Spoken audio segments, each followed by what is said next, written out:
Hey, how's it going? Thank you for joining Shop Talk Live. My name is Rick Ramirez, also known as Rick's 2 Cents, along with my fellow co-host Steve from Steve Makes Everything. Howdy, y'all. Hello. Hey, so there's been quite an influx of new people on the live, so I just want to make sure that I kind of explain the lives. These lives are not scripted, so they're live questions and answers.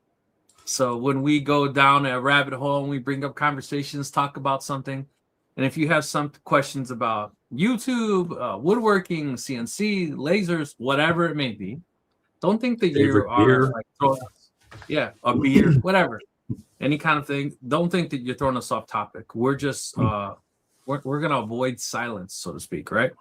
So ask us anything, ask away, and as always, we appreciate you checking in. Let us know where you're joining us from. And if you have any questions, let us know. There is lots of good news this week, though. Oh, let's hear it. Hang on, I'm getting an echo here. Yeah, so, I mean, everybody by now has probably heard about the Bambu lawsuit, right?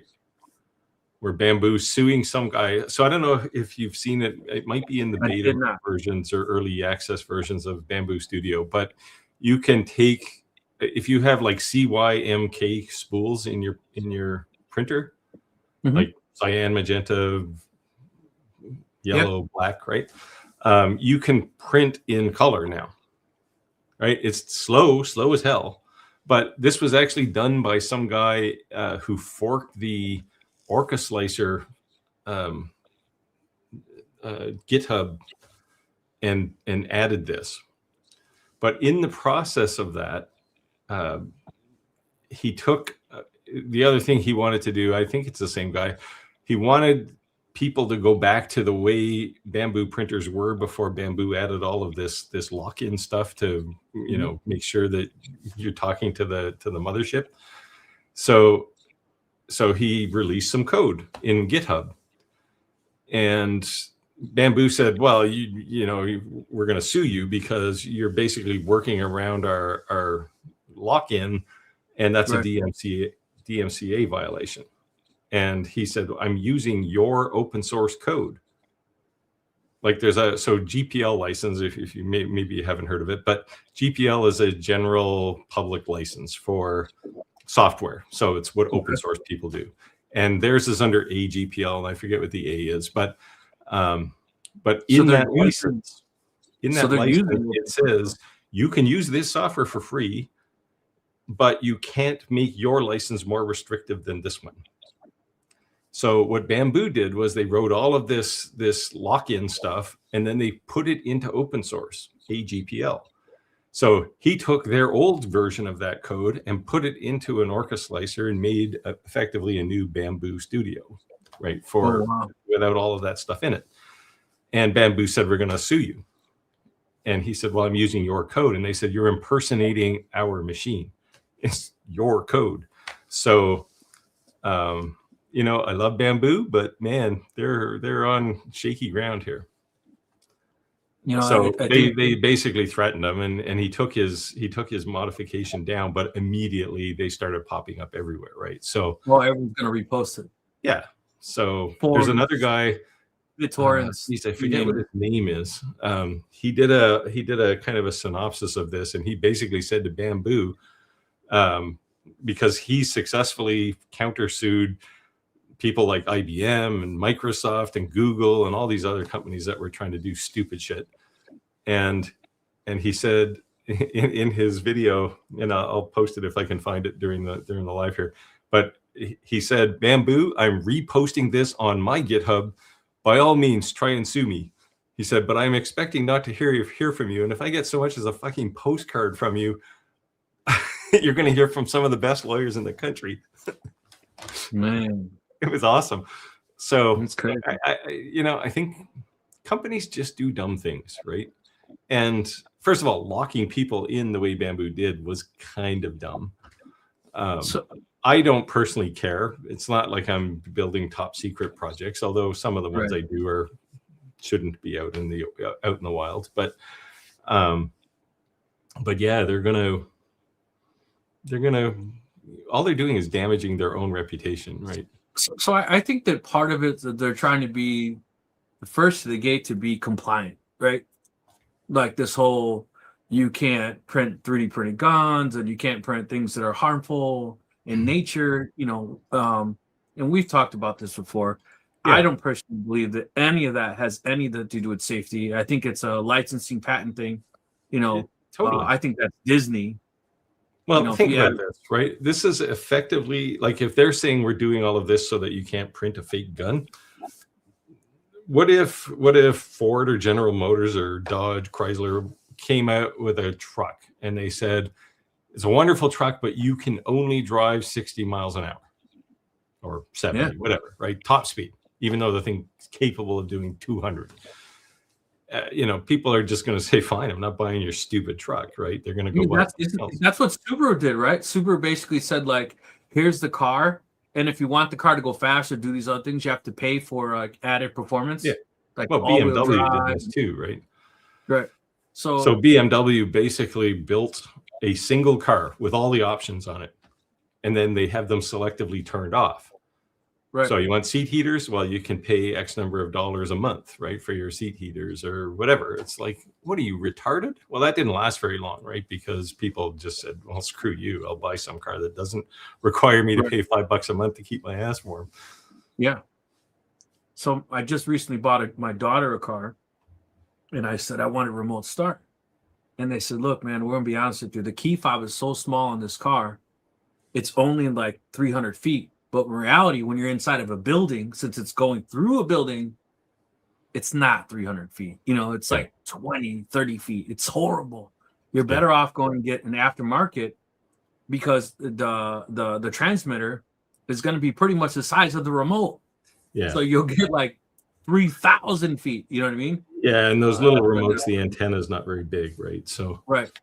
And then it's a low power thing because otherwise they only put like a 2032 battery in them, right? So if the thing is using a half a watt to fire up the transmitter, they're just not going to last. Yeah, I guess it was cool that they're at least honest to me, right, and didn't just try to upsell me.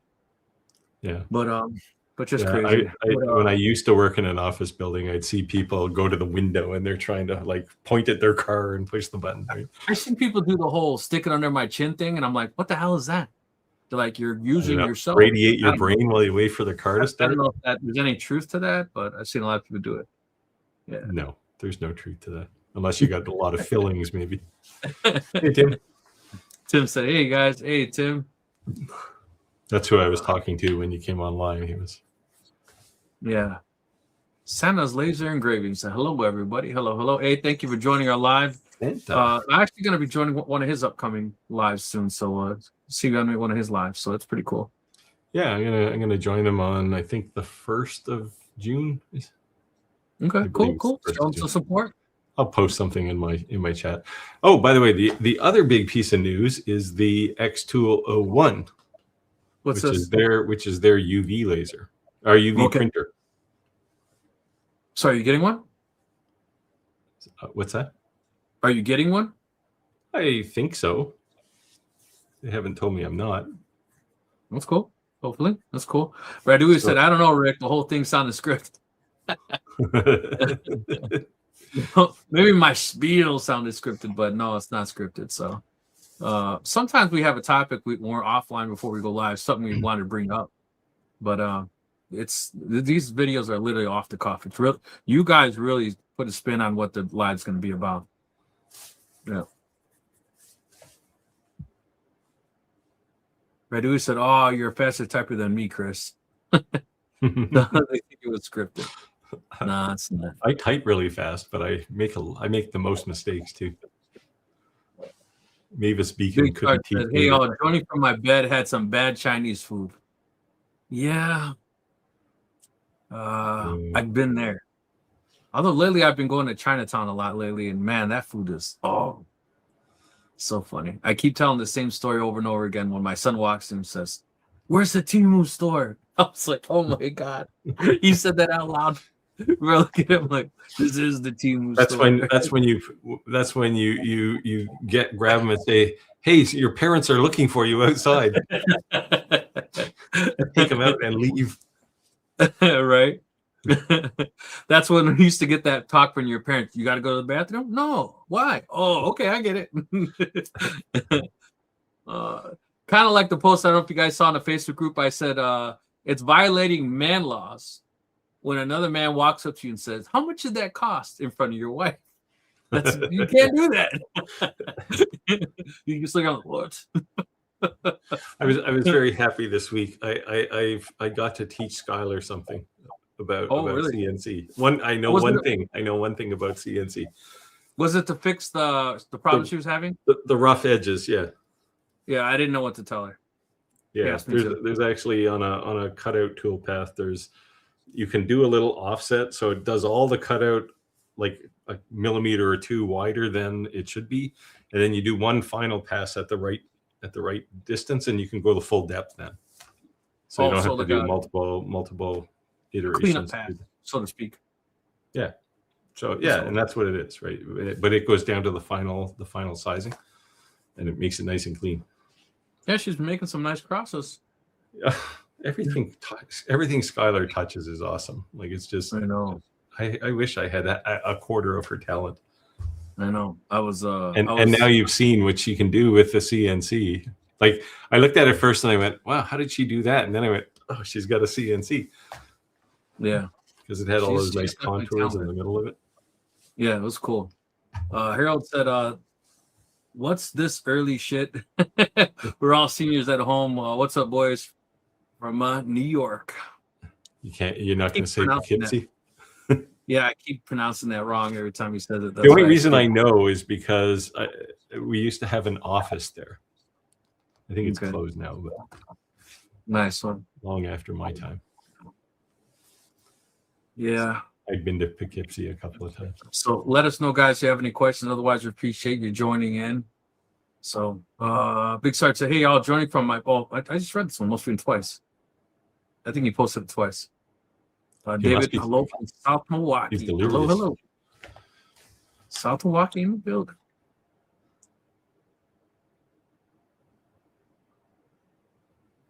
Empire Laser Creations. Hello from Sydney. Hello. Thank you for joining. And I'm willing to bet that's Sydney, Australia, not Sydney, Nova Scotia. We got one of those too. Oh, here we go. Chris says, bet Bambu don't try suing him in Australia. It wouldn't get past the filing stage. Yeah. The thing is, they have a patent on what they're trying to do. Now, whether the patent is valid or not, but it's a patent that's registered in China, which isn't like no other country on the planet recognizes their patents, right? So so their patent is dubious. Now they could stop, I don't know, somebody, like originally the guy did a lot of this stuff for his color stuff. I think it's the same guy, but he did his color stuff in what's the U1? What's that one? Snapmaker. He did it for that because you can switch heads really quickly without any purge on a Snapmaker, right? So it works really well there. This kind of faux color thing, but so they could maybe stop Snapmaker from selling that feature in China, but they're not. You know what's more crazy is that China actually has where you could patent something because China is the king of steal everyone's patents, right? Yeah, I'll put it a little more politely. They don't respect international IP laws, intellectual property laws. And maybe that's not a terrible thing. I mean, it is, but it isn't, right? It is if you're the one who blood, sweat, and tears created that product. That sucks. Yeah. Well, sure, right. Corporate America, they all cutthroat to each other. I was talking to Tim just before I got on here, and I said, well, I got like 30 patents. I don't own any of them. They're owned by employers. But actually, that's not true. I own one. And they would be very unhappy if somebody took any of those patents. Now, I got paid, so it's like I don't care. But right. But yeah, I don't know. Bambu is definitely barking up the wrong tree here with this. I'll be right back. My dehumidifier is defrosting itself. It's making a lot of noise. I'm just gonna turn it off. Hold on. Well, I'm going to the next comment then. If I can find it. Phil. Sorry. South Carolina. Phil 3D says hi from South Carolina. Yeah. Paul Owen said morning all. Paul says good morning. It's 2 a.m. or something for him. Yeah.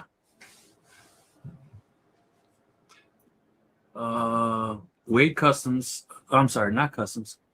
Customs. Yeah. That works for VW. LOL. Volkswagen. Yeah, exactly. Yeah. About the options. That's just crazy. Yeah. That's Well, crazy. VW has their own problems with software. The whole Dieselgate thing. Yeah, there's like fields full of brand new like 2018 Volkswagens that are all diesel, and they can't sell them. They're brand new, but they're sitting out in the desert. You know, right next door to the boneyard there, where the U.S. Air Force has all the dead planes. Right, it's out in that area somewhere, and it's just a field full of Volkswagens. I've seen Google shots, aerial shots, because they cheated on the emissions. They can't sell them. They never fix it because it's actually lying. Yeah. I mean, it's like, it wasn't that they cheated. They purposely wrote code to detect when they were being analyzed by a testing system and lied, right? The engine lied about its output.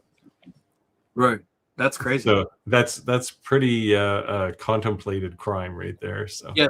Now if that was like a performance shop, but that's amazing. You get years ago I owned Audis, a couple of Audis, and they were notorious for like taking those things into shops and rechipping the ECUs in them. Right. And at that point the emission was probably all messed up, but yeah, lots of power. Yeah, I had a 3500 dually, and I put a second turbo on it, so it was twin turbocharged. And then I put the computer on it, and I asked the dealer, I said, if I put this computer on it, am I like screwed completely on all my warranties? Because it does transmission, does everything. And he says, that motor, no, don't worry about it. He said, what? He said, you couldn't kill it if you tried. He said, just make sure you have your maintenance records, and that's all that really matters.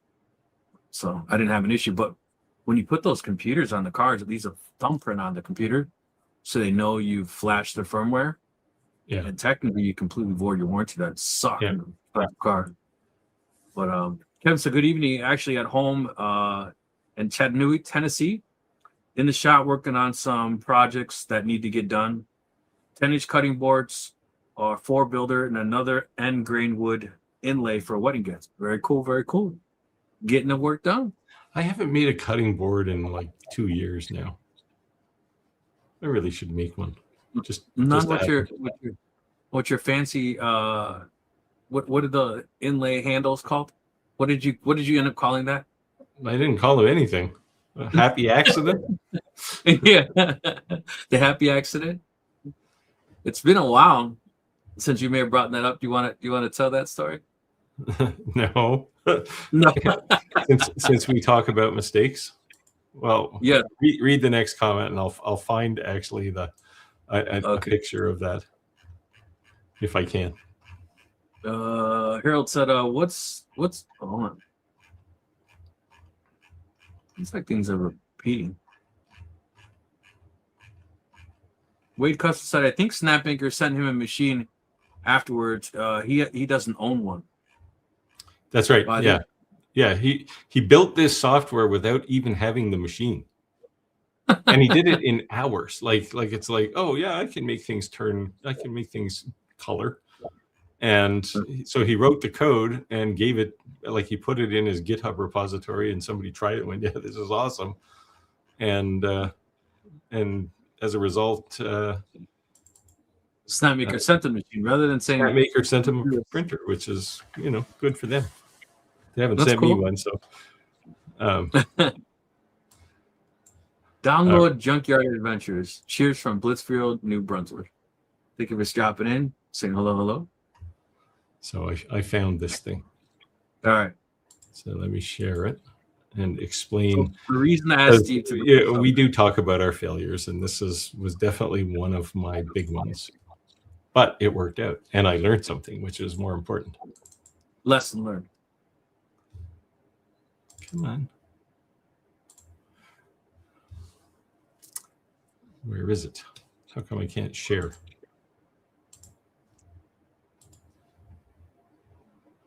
You all right? Apparently I can't share. Oh, hang on. Chris says China is like a certain politician we know. Rules only apply to everyone else. Your rules are wishful thinking. No, Unfortunately, I know exactly what I you're can't talking share about. it for some Won't let reason. you share? No, Oh, that's weird. I hit share and it just goes away. Are you hitting the present or invite thing at the bottom in the middle? Yeah, Doesn't do nothing? I can see the window, but when I share it, it doesn't do anything. It just goes away. Are you clicking share screen? Yeah. So you go share screen, and then you can pick a window you want to share. Right. Oh, wait. The browser can't access your screen. Try capturing a different screen to see. Oh, what are you, retarded? Oh, forget it. Anyway,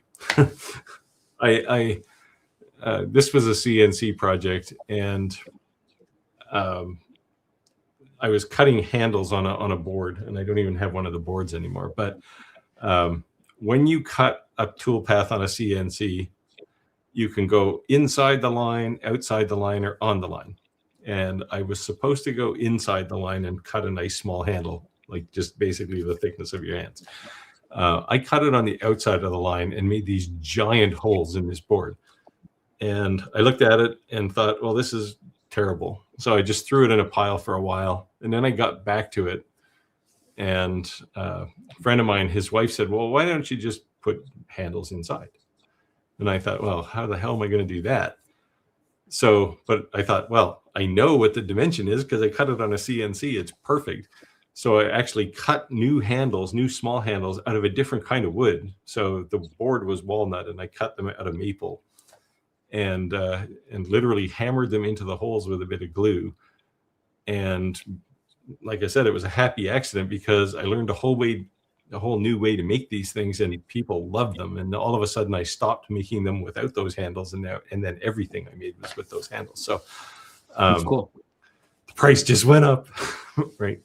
Yeah, but so you have to embrace mistakes. Yes. Now, if you can throw a temper tantrum like I did and throw it in a pile in the firewood pile, but at some point you come back to it and you go, oh, here's how I can make something new out of this. Right? Yeah, sometimes you do got to walk away from things, don't come back to it. It frustrated you and calm down, I'll set a new set of light. But the point of bringing that story, I know how I can share it. Hang on. All right.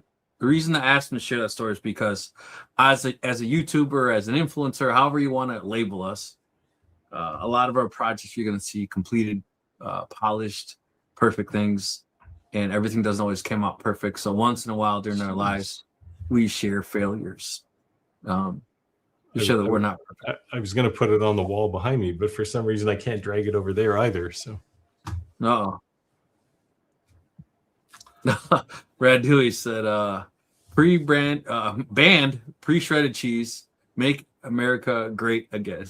Oh, the dad joke. The dad joke of the week. Ordinary woodworker, hey, from Portland, Oregon. Thank you for joining.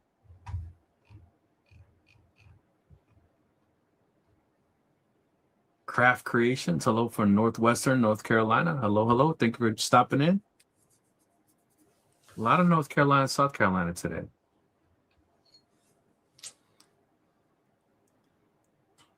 Chris, a good day all. Oh, he's saying ordinary woodworker. OW. Oh, okay. Not O. I thought it was O.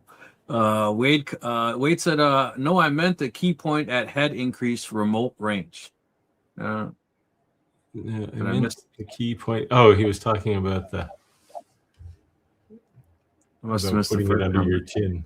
Where was his last comment? Oh, I think Snapmaker sent him a machine. He didn't know. Yeah, he must have done something after that. Oh boy, we're disorganized tonight. Sorry, guys. Wade said BMW and other trick testers too. Yeah. That's just crazy. It just happened to be that the Volkswagen group was the first one to get caught. I'm sure when that news broke, BMW and everybody else was madly doing software updates to cars. Right. So, whoops. Tony said Cleveland, Ohio in the house. Hello. Thank you for joining, Tony.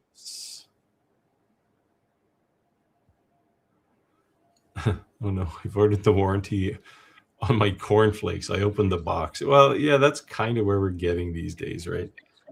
Yeah. It gets a little crazy.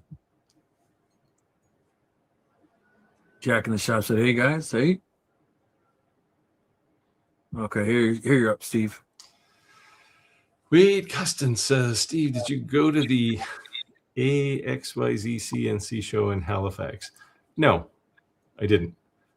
I was invited to go, like probably 3,000 other people, but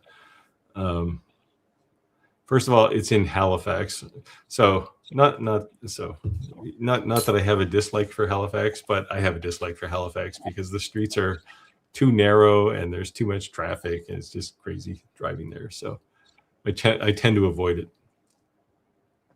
Yeah. So here's a very cheerful moment. Roy said, things are getting so expensive. Shop Talk Live is the entertainment I can afford. I don't know if that's a compliment or not. Happy hump day. It's a backhanded compliment. Yeah, it's crazy. You know, it's crazy.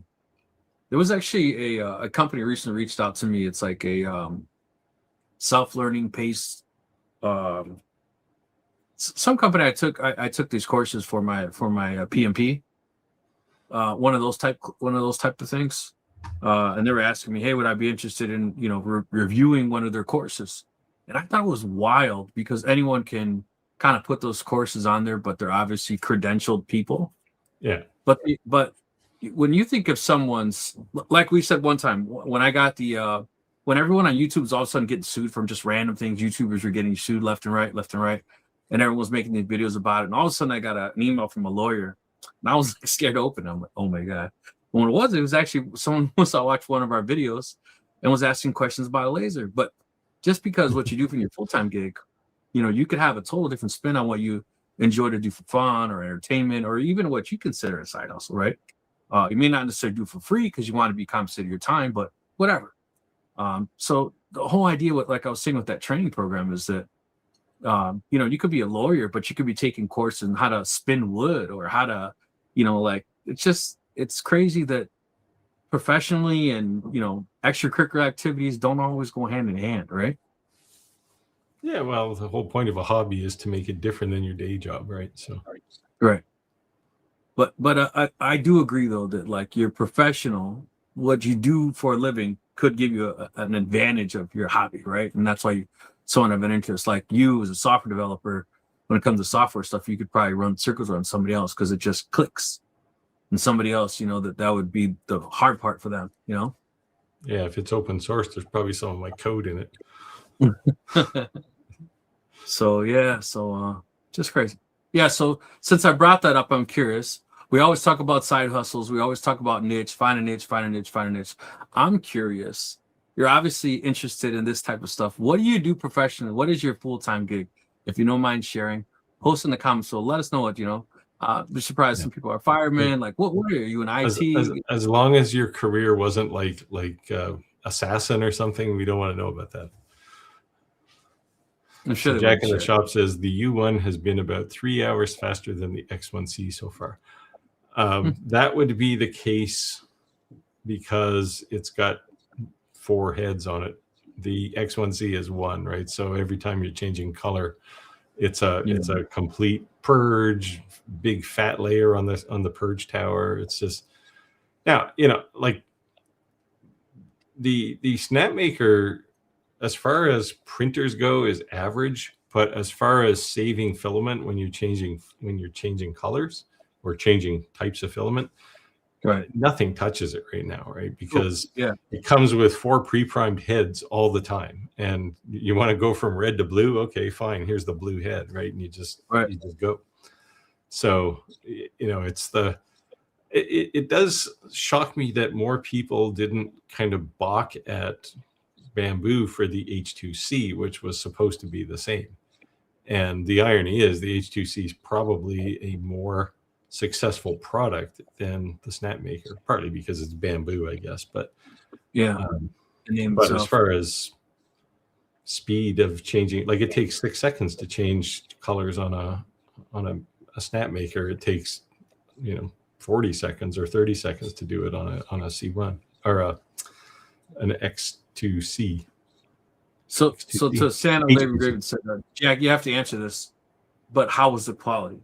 You said faster, but how was the quality? Was it same, just faster? I mean, from what I've seen of the U1, Snapmaker hasn't sent me one of those, and I don't think I'd have time to get it in my schedule if they did. But from what I've seen, it prints fine. I mean, it's maybe not quite as good as a Bambu printer, but switching colors definitely is way faster on that than anything else. Snapmaker, you could send me one. We'll see. We'll put it head to head with the Bambu if you want. Ordinary woodworker says Steve, I've done the exact same thing and with the same fix. Oh, this is the handles on the cutting boards. Nice one. Jack said smooth. That's why I didn't get a patent on it. Prior art. Empire Laser Engraving said, question, is it safe to deep emboss mechanical tools? Deep emboss? Sure. Like a deep engrave. Okay. Yeah, you can do it. Unless they're beryllium copper tools. Don't do that with beryllium tools. But unless you're an aircraft mechanic, you probably don't have those. I would say unless it's a tool that has to be balanced and the weight's going to make a difference, it doesn't make a difference at all. Yeah, I mean, this is be more the handle, right? You're putting your name in the handle so people don't steal your stuff. Yep. Any mechanic or anyone that trades. Yeah, I mean, most tools are like forged steel, right? So if I'm writing my name on my battery. Well, if you do use a UV laser, not a fiber laser. Oh, but what I'm saying is that it's not uncommon for anyone that trades to put their names on tools. Yeah. Right? So yeah. So it's very cool. Especially because when it's a common tool that somebody else also could have the same.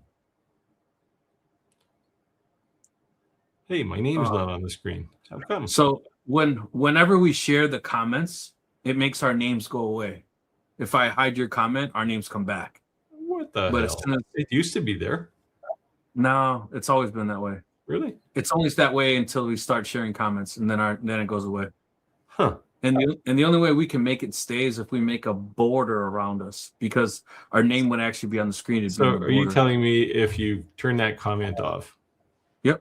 Our names will come right back. They come back? Look at that. Huh. I don't understand why. Yeah, there's room there. Like we could have just left it. Yeah, maybe we can make that a suggestion to StreamYard. Why are you taking that off? Yeah, see, Tim said that's when you show. So, Ilsa, anybody have any thoughts on the XTool metal fab? Right, here you go. 400 watt with CNC. Anybody have any thoughts on so I have one. I haven't had opportunity to use it a whole lot. I've done a couple of paying jobs on it though. And I love the thing. It's become a fidget on my desk. This was the very first thing I cut on it was a stainless steel thing, and I put a hole in it. Since this, I've cut. I was printing some house numbers for somebody, and they're like 5 inches or something, and I shrunk it down to 1 inch, and the mounting holes scaled with it, and I cut it out of like 3 millimeters carbon steel. It was thick, and the holes are there. They're perfectly round. There's no dross, like the lumpy crap on the back of it when you're after you're And no done. warping of the metal. Yeah. So yeah, this thing can cut. Because I had a conversation with somebody who's a machine shop guy, and he said, well, you know, I can use my plasma cutter to do all that stuff. And I said, yeah, but the kerf on a plasma cutter is like 1/8 of an inch. Yeah. And I said, watch this. And I took those house numbers I was working on, I put them back in the hole, and you could barely see them. Like the cut disappeared basically back into like metal. Like it's very, very tight. Like it's crazy how tight those are. How much does that cost? In the US, I think the full blown one, which is the one they sent me, is like, I don't know, 16,000 probably US. I don't think that's ridiculous. Not if you were gonna use it for what it was made to be used for. That is an expensive hobby. Yeah, well, it's not a hobby machine. No, but what I'm saying, if you're buying it just to part around the garage, to me that's pretty expensive. But if you're buying it to make a business out, I don't think that's ridiculous. Yeah, for sure. Right. It's I mean, for one thing, it's big, right? You can put a 24-inch square piece of metal on the workspace. In fact, it's got feed through as well. So like the CNC part of it's pretty big.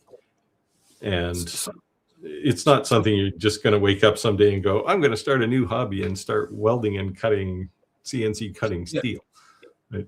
To me, what I could see someone, a home-based business, something like that, that's something would have to be 100% custom, meaning you couldn't just order it off a website, that I think someone can continue to make money as. In our era, racing cars is a big thing.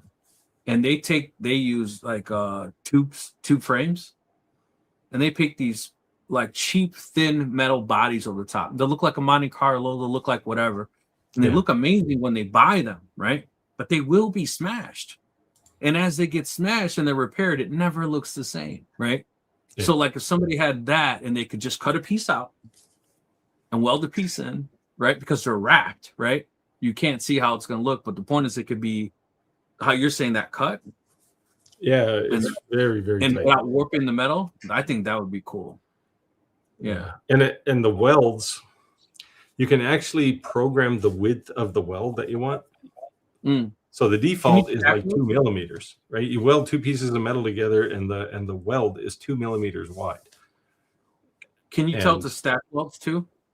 What's that? Like stack welds, like to do a weld. Yes. Yeah, I mean that's an actual skill that you have to develop, but just to weld with it, I mean, I actually captured some video because I haven't welded since I was in like grade 8 shop, right? So we're talking like close to 50 years, right?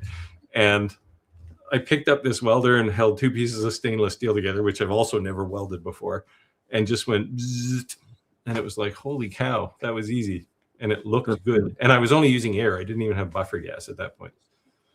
That's cool. That's so cool. It's like, wow. Ordinary work said it's getting expensive to pay attention.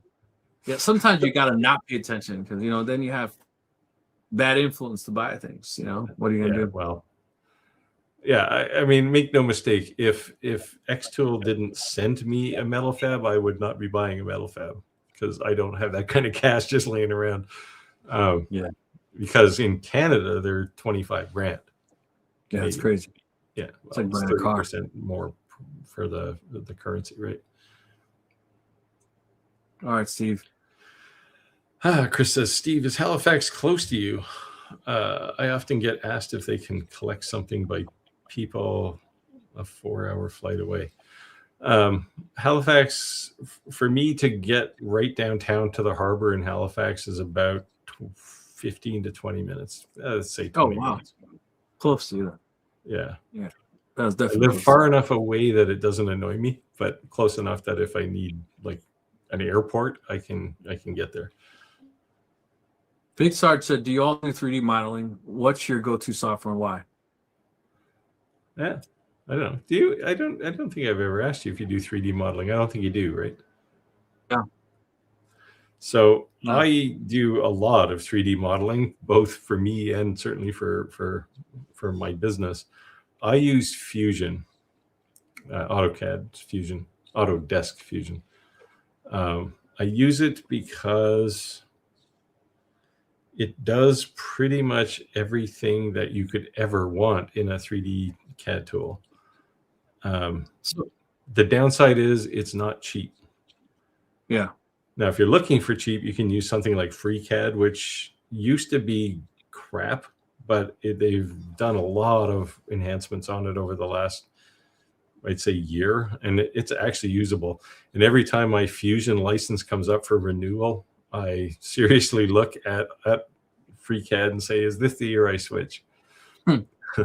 Because it also does pretty much everything you'd want to do. It's just not quite, I mean, I won't say it's not quite as easy. It's just, it doesn't work the way Fusion works. And I've been using Fusion for like the better part of a decade, really, since it came out, I guess.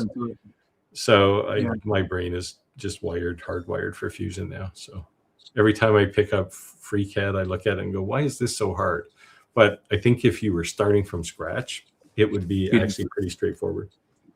So my question too is, what are you 3D modeling? Because I know like Bambu, they have like 3 softwares in a maker, to do a lot of 3D modeling. So I'm not sure what you meant. Yeah. So this is like people always talk about Lightburn as a design tool too, right? And sure, it can do basic stuff, but I agree. Keep in mind, it's 3D. That's why I asked, to what extent are you using it for? What are you actually using it for? What did you have in mind? So, well, I build a lot of prototypes and stuff, right? So, one of the things I use most in Fusion, after you build all your parts, you can do an assembly and put them all together. And you can have things like bending points. Like if you have a hinge, you can make the hinge move. Or sliders, you can say, this is a linear rail and I'm going to slide it, 30 centimeters or something, and it'll move in that motion. So it does some super powerful things. You can do stress analysis on things, cross sections. So you can say, how tight is the tolerance between these 2 parts? And you can basically slice through the assembly and you can see all the parts, how they're put together. So it does. I mean, it's a professional tool, right? So Tim said he drives 3 hours to see you. Man, he must really like you. Yeah, Tim lives at the, he's slightly outside the center of the universe. He would, I'm sure, say he lives in God's country because, he's away from the city and in a small town on the very south end of the province. And Jack in the shop said Fusion hobby free. Yeah. That's why I asked. You can get a free version that will do almost everything that a typical person 3D printing would ever do. Like you can export from Fusion directly to an STL file. In fact, if you're using something like Orca Slicer or Bambu Studio, you can export right to that tool, right? So like I go do something in Fusion and I say export and it pops up on my Fusion or my Bambu Studio workspace in the tool. Compliant. Nice. Yeah, it's all really nicely tightened together. Chris said, go ahead. Chris says, so Tim, you're just down the road from Steve by Aussie standards. Yeah, I mean, by Aussie standards. By Australian standards, 2 hours is just down the road. So I've lived here for coming up to 7 years, and I still haven't made it down to the place where Tim lives. But one of these days, because we moved here and then COVID hit, and we couldn't go anywhere after that for 4 years. So. Gordon Gregory said, been in retail 34 years, at least 16 at Home Depot. I have a funny story about working at Home Depot. At least 3 or 4 occasions, somebody was asking the question and I answered them, helping a customer as a customer. So finally, a manager walks up to me and says, hey, Rick. It was funny. She even knows my name. She says, would you ever work here? And I said, oh, I could never work here. And I saw her face from being very cheerful to thinking I was being very disrespectful, right? And I said, oh, let me retract my statement for you before I see this angry face coming at me. I says, I could never work there because I'd be in trouble because I'd never come home with a paycheck. Like, understand, like, I spend way too much money in this store. I'm a Lowe's influencer and I'm in Home Depot spending too much money. There's a problem. You know what I mean? So if I worked here, there'd be a real problem. But yeah, Gordon, I couldn't do it, man. There's no way. I don't know. I mean, like, you know, places like Home Depot get a bit of a hard rap from an employment perspective, right? But I had a guy back in, I don't know, 2000, 1999, 2000. And I had to lay him off because there was a big downturn in tech around that time. That was the whole WorldCom thing. It took down the economy. And I had to lay him off. And about 2 years after that, or 3 years after that, I run into him and he's got the orange vest on. He's working at Home Depot. And I said, like, I mean, this guy had a master's in computer science. Like, he was a smart guy. And I ran into him and I said, like, you know, why don't you give me your resume? I can, you know, I'm always looking for people. I can give you a job. Nope. I'm not going back to tech. I'm going to stay. I like working here. He said, I get to meet people. I don't have any stresses in my job. It's like, yeah, okay, because I don't get to meet anybody and I have a lot of stress at my job. So I thought it was crazy that Lowe's and Home Depot both, like, I want to say like over $10 million they're investing in any type of professional trades training offered, like plumbing, electrical, HVAC, like all that stuff. Because when you walk in, you ask someone a question and talk to them, they want that person to be an electrician. They want that person to be a plumber. So, and if they become an electrician and they need parts, where are they going to go? Right. Yeah. So that to me, that's cool. Like, you're investing in your own, reinvesting your own employees, and you know, that's cool. I know a couple of people that have worked at Home Depot or still work at Home Depot, and they actually like working there. Yeah. Crafted Creation said, used to be a builds Jeeps. Used to be a build Jeep. Now I play laser logistics. Nice one. Laser. So you're a Mopar no car, huh? I'm a Mopar no car too. Nice one. Jim says hello from Chicago. So Jim, what do you do for a living? What's your full-time gig? That's the new thing coming up. If you haven't shared yet and you don't mind sharing, please let us know. I'm interested. Tim said, yes, next door neighbors by your standards, LOL. Yeah, it's a couple 100 kilometers. That's what I said. When I lived in Canada, my neighbor, he had a plane that he landed. He'd go shopping, he'd get in his plane, and he'd land on the water. Like a float plane? Yeah, he landed on the water. Yeah, he landed on the water. Yeah. And yeah, but again, you lived in the middle of nowhere. But yeah. But I've seen that on TV. That was common in Alaska too. I've never been to Alaska, but I've seen people. Yeah, well, it's just, you know, because a lot of people in those places live like far away from like a store, for example, right? Yeah. So you gotta fly your plane into the city to get something to eat. It's kind of crazy though, right? Yeah. So Jack in the Box says the Orca fork for Snapmaker, it's in there, but it's a bit slow. It's also slow in Bambu Slicer. It's also in Bambu Slicer now. But Bambu has two of them. They have the one they developed and the one from the Orca Snapmaker fork. And that one is slower than Bambu's, but it produces you know, that faux color a lot nicer. I should have brought a bunch of them.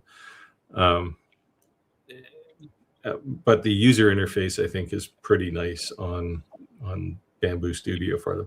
Like in Bambu Studio, what you do is you create a virtual color. You can try it on yours. Like I said, I don't know if it's in the main release version of Bambu Studio yet. But you can create a virtual color, like at the top on the left-hand side, when you see all of your colors there, down at the bottom of that list, there's a add virtual color or add color or something. And then you can go mixing, pick, you can pick up to 3 different colors from your spools that are in the AMS. Mhm. And then if you pick 3 of them, it'll draw a little triangle with all of the colors, and you can basically slide around to the color you want. It's done quite nicely. That's pretty crazy. Yeah. So, and if you have, of course, cyan, magenta, and yellow, you can effectively build pretty much any color. so how does it mix them? That's what I'm confused. So what they do is they print really thin layers, and there's enough translucence in the filament that, like, when you layer, say, red and white as 2 layers, it looks pink, right? And if you do, 2 layers of white, then it looks a little lighter than like a light pink. Or if you do 2 layers of red with 1 layer of white, it'll be darker red. It's something that's been around for a long time. Like if you look at a purge tower, you'll see this all the time, right? Where the color blends, and you'll see those fake colors. But it's not. It's well, all it is a trick of your eye averaging out multiple layers of color. So yeah, it's a neat idea. Sounds like a great. I don't think it's the be all and end all in 3D printing. Yeah. I think I was talking to a company this week, well, in the last few weeks, and I think they are on the cusp of changing 3D printing forever. They're doing some cool stuff, and I will have one of their 3D printers before too long. Nice. Santa's Living Great said senior civil designer, retired 20-year firefighter and EMT. Thank you for serving our community. Very cool. Yeah, you guys see crazy stuff. It's kind of like being a police officer. You never know what you're gonna walk into. Jack in the shop said the print on mine is just as good as my X1C. Well, there you go. To answer that question. Yeah, it's an above average printer. It's, I think like comparing it to an X1C is a pretty fair comparison, I think. Clark said you have to create a custom layout for the windows. Oh, to add that custom color. You have to create a custom layout for the windows. What windows? I'm confused. And I was about to share Bambu Studio. I have it on this computer, but I don't have to. Magnificent ECD said, I just joined. Anyone insight on the M1 and R1? So I actually have a couple more videos planned for the R1 M1. There's a couple things going on there. So first of all, Creality is going to create a bunch of master batch colors. So they sent me a box full of all these little bags of different colors of master batch, because the only master batch I had were the primary colors, like red. Well, Steve, can I stop you 1 second? Blue, yellow. Can you explain what the M1 and R1 is so people don't know, so that you're going into the same? These are Creality's new filament recycler, or plastic recycling is the R1, and then M1 is the filament extruder. So you can with the M1 you can either take all that shredded material from the R1 and make recycled filament, which I do a lot now for infill and support pieces, or you can make your own filament from scratch, like all fresh pellets, which is on the M1. And as part of making your own filament, you can make different colors, right? With master batch, master batch is, it looks like little pellets, but they're like these super concentrated color pills. And it takes in a kilogram of filament, it takes 15 grams maybe of master batch to make the whole thing. Like if you put red in there, it would make it all really dark red. But if you start mixing colors, so 2 parts red, 1 part blue, you'll get kind of a purpley color. But what Creality is now going to ship with the M1 is a bunch of pre-blended master batch. So they sent me things like coffee color and some weird green common colors you want to reduplicate. Sorry. common colors you may want to duplicate. Yeah, like So everybody it's wants a green, right, or whatever. But they also sent things like glow in the dark. no, that's cool. So I was interested to see if I could make like red to glow in the dark. That's So cool. anyway, yeah, so you can do some, you can make your own. What I use that for is if you know, if I have a customer who wants a prototype but they want it in their corporate colors, I can kind of play around and make a spool of, you know, their corporate red or yellow or whatever. Yeah. To be honest, that in my eyes, with as much as on my plate with one man kind of operation, I couldn't see myself ever using something like that to create, unless it was a necessity, meaning they only want this in this color. And the only way to do that was to, because you're not going to go to Bambu or any kind of manufacturer and say, make this. You're not going to order 100,000 spools. But if you had something like that, you could definitely create that one-off color. And that's a make or break. You get the and that's basically, that's one mode for me. The other one is the recycling piece where like I make, I don't know, 10 to 15 pounds of, or kilograms of like failed prototypes, failed prints, failed whatever, right? Ends of spools that I don't want to use for anything else. My workflow now is I look at it and go, is it small enough to throw in the R1? And if the answer is yeah, I throw it in there right away. And when the hopper gets kind of full, I just push the start button and turn it into dust and throw it in a bag. So I have these like Ziploc bags with a couple kilograms of recycled material in them now. That's how fine it literally makes it, like a dust, like a well, it's not quite that small, but you know, it's about the size of the pellets that you would use. Okay.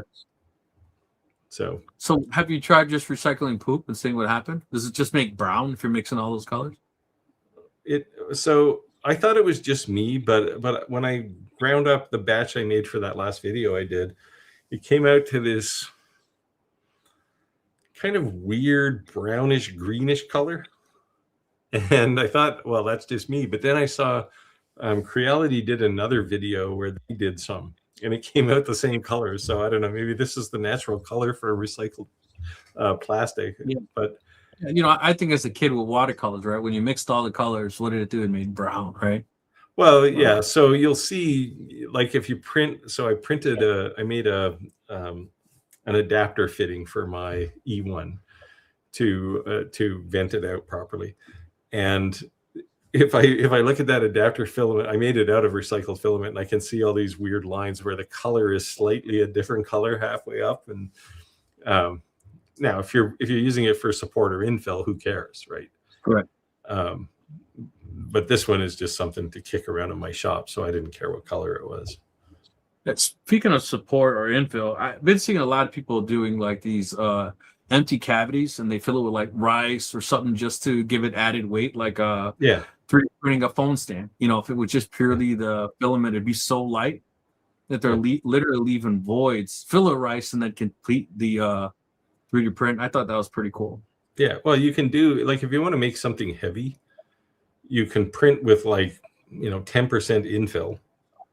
Right, and, but what I'm saying, and just before you put the top on it, you can pause, like put a stop in the job, and then fill it with like lead shot or something, right, and make it really heavy if you want. Yeah, I've done that in the past, where you like the base of a trophy or something or whatever you're making, and you just fill it with lead. And I thought that was pretty cool. It works out. It's worth $18,000. I'm assuming. I think if you have a business, the answer there is yeah. Cool. Because, like, you know, welders get paid, you know, anywhere up to $50-$60 an hour, right, or more. Yeah. And you do a job, that thing's going to pay for itself. I would say for a welder, that thing would pay for itself almost as quickly as a laser would pay for itself for, you know, we normal folk who you know, just want to do a laser job for somebody. Yeah, so you said that thing can do stainless steel and copper, right? Not copper. Okay. So it'll do brass. Now, the reason it won't do copper is because to IR light, copper is highly reflective. And it reflects back up the nozzle into the so the gun is basically you mount it into the CNC when you're doing cutting, for example, right? And there's a couple of protective optics in there that are designed to take the damage if you get a reflection back up. But copper is really reflective, and they just don't. I mean, they won't stop you from cutting it, but they don't have a setting for it on either XTool Studio or on the front panel of the laser. Sorry, alarm went off on my phone. Chris said metal fab looks like it's getting more. I'm sorry, metal fab looks more for light commercial use. Yeah. And the comment that people always say is, well, you know, it's a laser, it can't possibly weld like a TIG welder.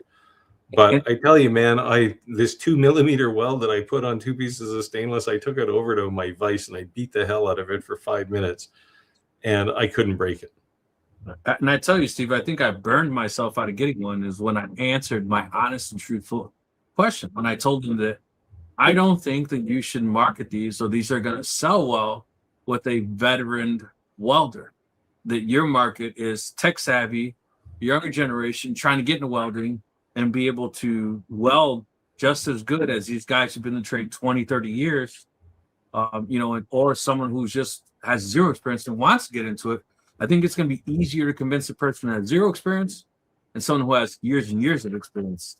And that was not what they wanted to hear. Well, yeah, I mean, if I was a welder, like somebody who went to school and got certified as a welder, I would be upset by like laser welding, because it can let any moron like me who hasn't touched a welder since grade 8 for 50 years and turn them into somebody who can weld.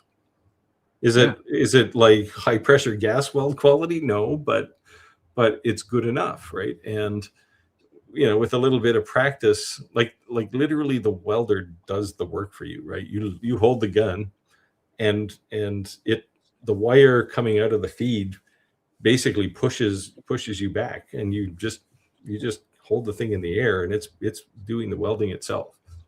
Yeah, so I told them that, and they re-asked me the same kind of question. I came back with the same type of answer, and that is not what they wanted to hear. So I think I shot myself in the foot. But you know what the thing is, that I'd rather be very transparent on my opinions on someone than you know, we talk about bait and switch and stuff, you know, me to do the same thing from a manufacturer perspective and say one thing, but come out of review in a total different perspective. And I'll stand on my word that, you know, that's kind of how I feel about it. I don't have one, but what I'm just saying, when it comes from a sales perspective and pitching this sale to someone, I think it's an easier sale for someone who's just trying to get into it. Yeah, well, I mean, for sure, but it can do things even in a like a professional welding shop. It can do things I'm not you saying can't do with any other tool, right? Like, I'm not saying that getting this kind of precision, like that hole in the top of this thing is, you probably can't see it even. It's like 1 millimeter. I'm not. I defy you to do that with any kind of welding tool in a shop, right? Yeah, I'm not saying it couldn't be used on a commercial base at all. I'm just saying that it's going to be harder to convince an old school guy to learn new technology. But that's the horsewhip mentality, though, right? Yeah. The horsewhip guy is going to hate a car, but the guy who owns the car is not going to care. Yeah.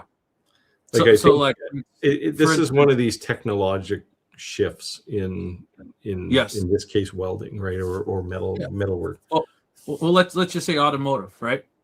The guy's been automotive his entire life. He's 65 years old. Every single one of these cars now has car sensors all over the place.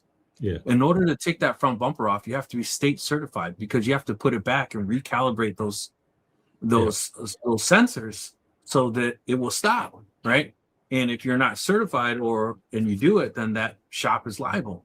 So that's what I mean by the technology. Sometimes these skill sets are being the technology is limiting people's skill sets, right? Because of technology. Now I want to run an experiment though. So there's a guy fairly local to me. He lives way closer to me than Tim does. He's retired vet, but he was going to be a welder, and I want to get his opinion. So I invited him over sometime to come and have a look at it and try it out, because he actually knows how to weld and just get an opinion from somebody who worked as a welder and see what they think. Because I guarantee you there's things that will impress people who are in this trade already, and there will be things where they go, oh, this is not right. So when they first started asking me about it and talking about it, I had talked to a buddy of mine, George Cuevas. He was a master welder for Caterpillar. Okay. Yeah. So for Caterpillar's down the street from my house, I can walk there. So you're talking about a factory that's 4 generations people worked at this place, that all of a sudden went from thousands of people to hundreds to nothing, right? And what was crazy about their welding is they went from he's a master welder to a master tech. What a master tech was, he ran 4 or 5 laser robotics, right? But he's younger, right? So they sent him to, he's my age. So they sent him to college to be certified to not only run these robots, but to repair them, because they're not going to send someone from overseas or another state to fix the machine. So rather than doing all the welding himself, he's literally watching the machine, setting up, calibrating the machine. And then if it breaks, he can fix it. And then finally, they just flat out sent it overseas. But that was one of the guys I wanted to say, well, check this out. Let me know what you think, because I think he's been on both sides of that coin. So yeah, there's definitely something to be said about that. Yeah, I mean, and this is the AI story all over again, right? I mean, I know people who are in the software trade that are now worried that they're not going to have a job before, within the next 1.5 or 2 years.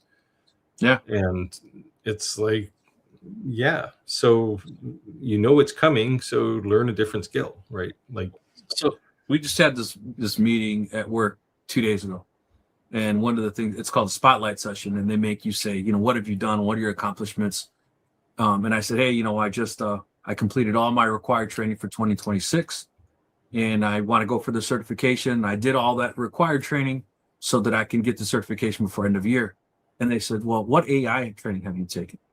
I'm sorry? We're not interested in hearing what you're required to do for your job. What AI training have you done? And I said, AI training? Yes. If you haven't paid attention yet, our company is moving towards AI. So the next spotlight section, we'd like to know what type of training you've learned and advance yourself in AI. And I was like, whoa. So exactly what you're saying, Steve. Yeah. It's like even if you're in a job where, like your job, right? AI is not going to replace you personally, right? But they want to know that you can handle that interface to AI, because even though it won't replace your job will overlap it. Yes. Right. And they want to, this is what they're worried about. Like a lot of companies have like AI skill training going on right now, even for people who are, they're in jobs that aren't going to be replaced by any kind of an AI agent of any sort. Yeah, so AI is definitely physical jobs. Right? Technology is advancing. It's crazy. Okay, here's to the dad joke Red Dewey said. Adam and Eve were the first one to ignore Apple's terms and conditions. Before anyone gets butthurt, it's all in fun. Calm down. San Jose Grade said, so I'm watching on the TV and sending a message through the computer. The TV's kicking up the side and bringing up commercials every now and then. So that's new. Never seen that before. No. It might be because of the TV. They keep trying to get you on this non-commercial premium YouTube. I used to have it. I used to have it. Yeah. I kind of liked it because I could watch things and put my phone. I could close my screen, so to speak, and still listen to music and still do whatever. Yeah. Or have it running in the background. You can't do that anymore on YouTube. Yeah. I originally got premium because I was displaying stuff on my screen behind me. and I didn't want like I'm recording. I didn't want a commercial to pop up or a live stream, right? Right. But then when I changed that, when I did my last studio redesign there just recently, I kept it because I hate commercials, right? Like I purposely don't watch network television very often because there's too many commercials. It drives me nuts. Yeah. Ordinary Woodworker said, I use the free version of Fusion 360. Yeah. It does what I need. Yeah. Yeah. What the free version won't do, so it'll limit you to the number of projects you can have. But for most people, who cares? Like I think you can have 10 open projects or something. And it won't do things like the stress analysis and the section analysis and that kind of stuff. Like those are things that I use, but I use them because they're there, not because I need them necessarily. Like Right. They're convenient, right? Save some time. Jack in the shop said Fusion is great for lasers or CNCs. Yeah. I use it on my CNC too. Chris said I get away with Tinkercad.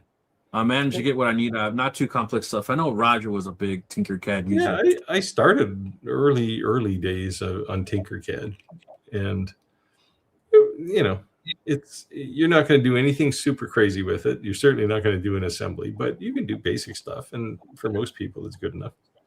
Yeah, Sanders Laven Graydon. Fusion was set up to allow you to create parts, then assemble them, test, stress, and other criteria. Pretty much what you're saying, Steve.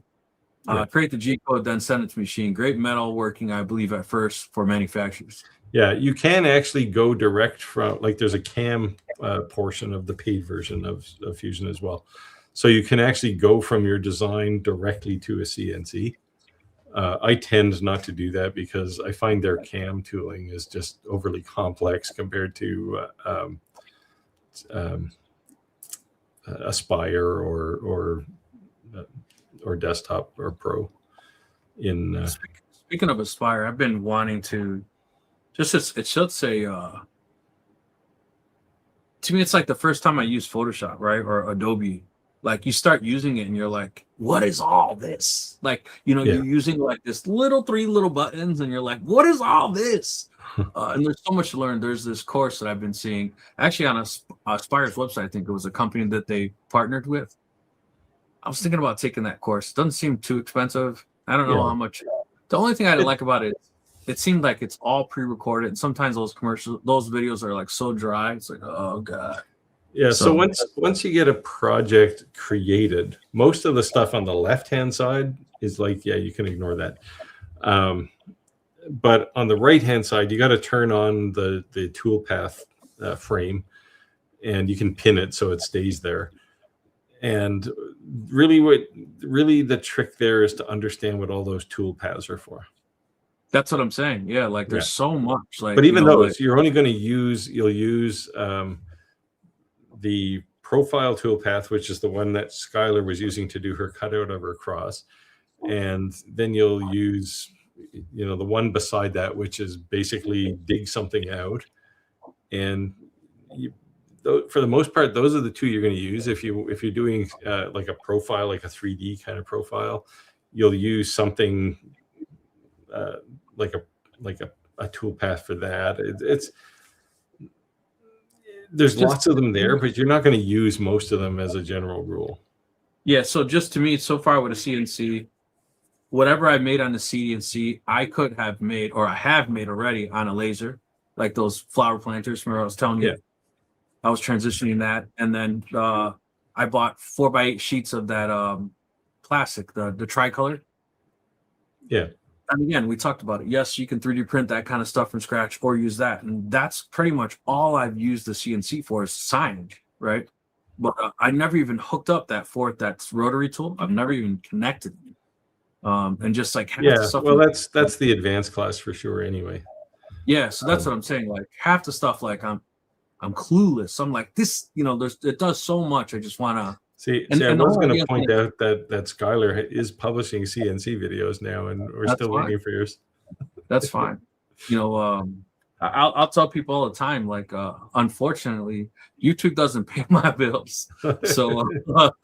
sometimes I need to use what you see in the background to actually make money to pay for them. YouTube doesn't pay anybody's bills. Well, Mr. Beast maybe.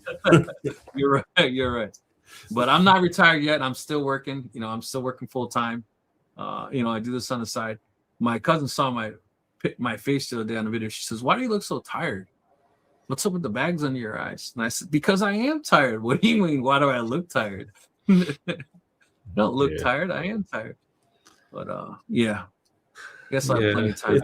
There's a bit to learn, but it's like learning calculus. I don't know if you went to school and learned calculus, but you amble around in the dark for a while, and then all of a sudden it'll click, right? You'll go, "Okay, I get it now. It's actually really easy," and that's just you kind of cross that chasm. Right, rather than a trial and error. What's this do? And blah, blah, blah. Someone could just like run you through it. That's why I thought.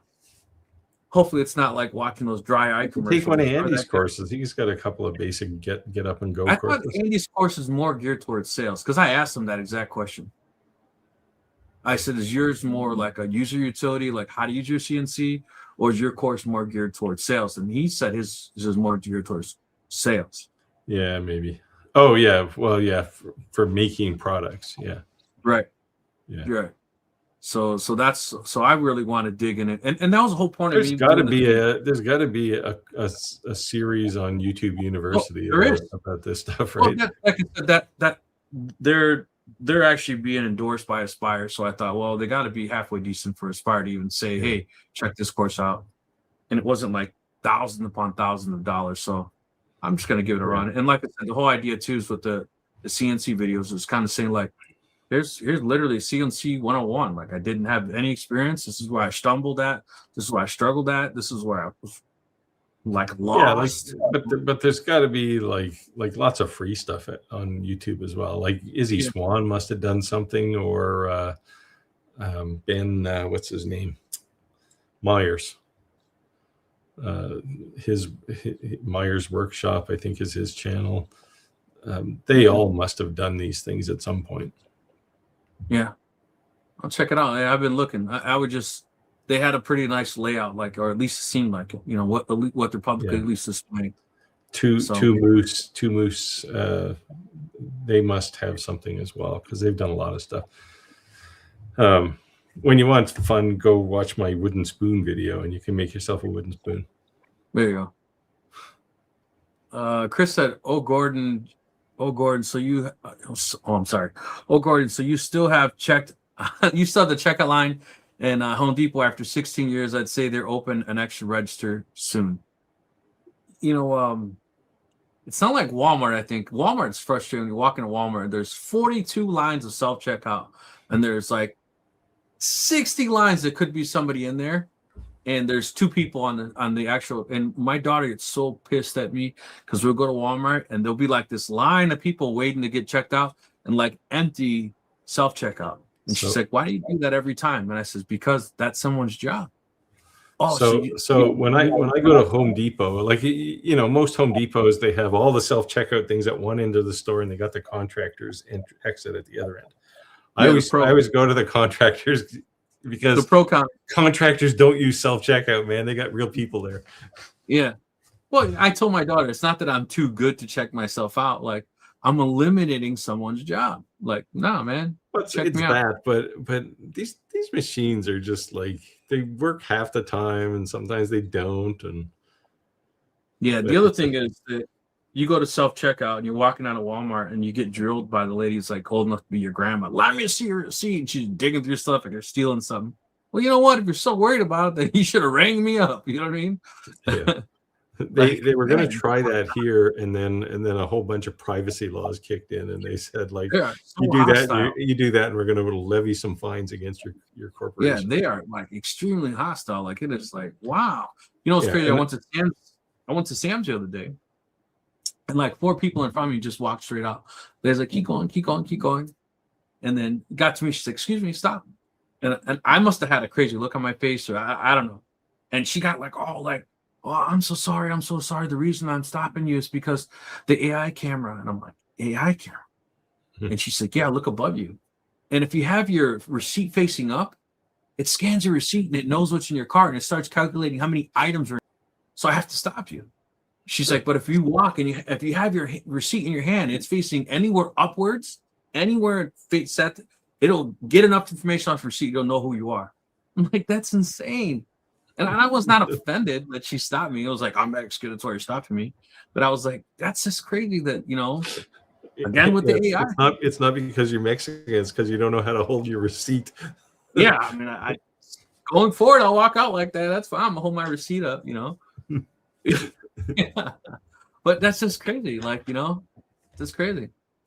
Yeah. Well, this is why I get uptight when people talk about AI backlash, right? Oh, you do that, there's going to be a backlash because it's AI. It's like, what the hell are you talking about? Half the shit you watch on television is AI generated now. Right? If you ever go to Facebook or Instagram, almost everything there is AI generated now. So ridiculous. All these fake accounts now, it's ridiculous. Chris said, I left my national management job to be a store man. Worked to be higher hourly rate. Yeah. Sometimes you know, and probably less stress too. Yeah.